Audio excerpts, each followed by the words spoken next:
Hi, this is Tom from the Cabinet Curiosities. I just wanted to share something with you that I just picked up.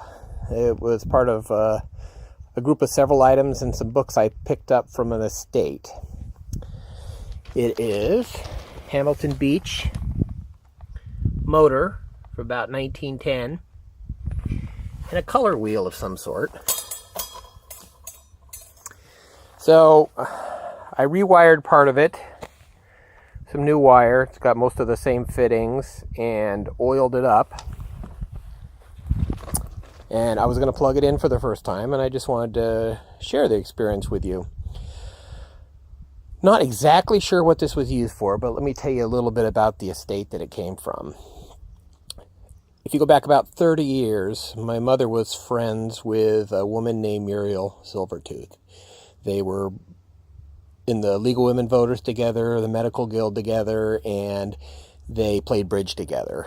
So I would go over once in a while with her to Mrs. Silvertooth's house, and I got to meet her husband, Bud. He was a physicist, and he had a home lab where he was doing all sorts of experiments with lasers and optics. I didn't know at the time what exactly he was doing, but it was interesting, and he talked about how when he was young, he debated Albert Einstein, and even showed me letters that Albert Einstein wrote to him. And even as a kid, I knew that was pretty amazing. So fast forward, I'm in college, and I have a degree in geology and a degree in science education, and I think back to Bud, and it's kind of interesting because one of my physics professors knew who he was and said he's doing a lot of experiments that are cutting edge, and he was talking about currently. And so while I'm in college, Bud is in his home lab at his house here on Orcas Island doing this cutting edge research into the speed of light and how light travels through the universe. And it's some work that some people were apparently feeling that he should win the Nobel Prize for.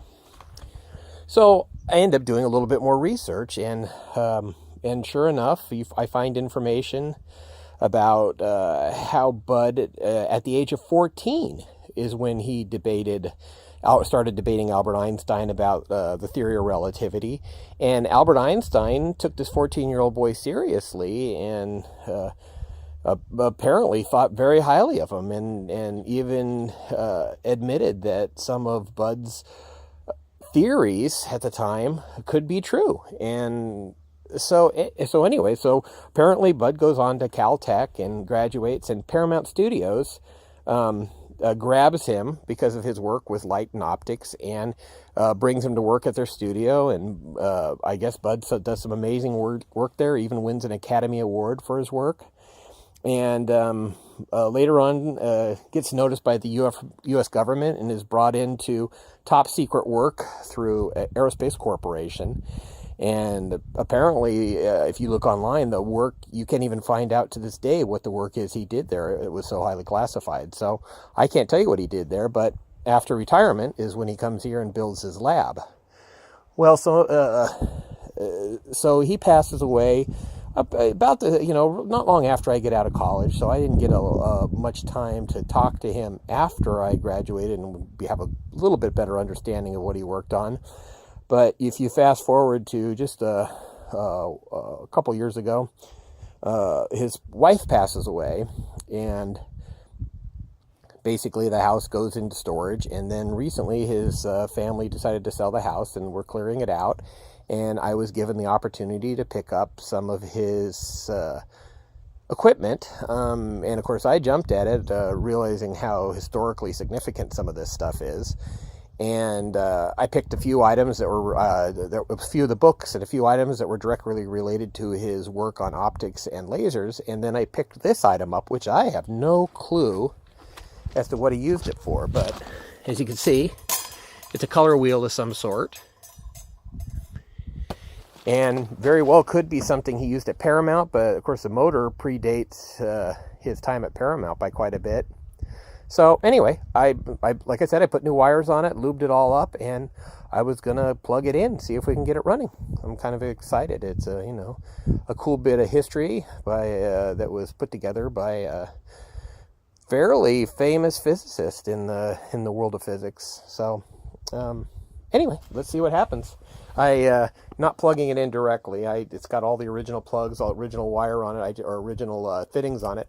I just put one new wire between the plug itself and the coupler. So let's see what happens. Plugging it into the cabin, and we'll see what happens. Oh, there it goes. It's working. Looks like the band is a little loose. There it goes. I lubed up the wheel too a little bit to see if we can get that running better. Well, that's pretty cool. Well, there you go, folks. A little bit of physics history.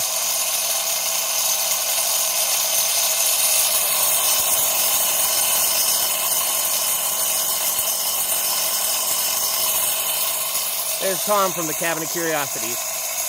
Have a great day.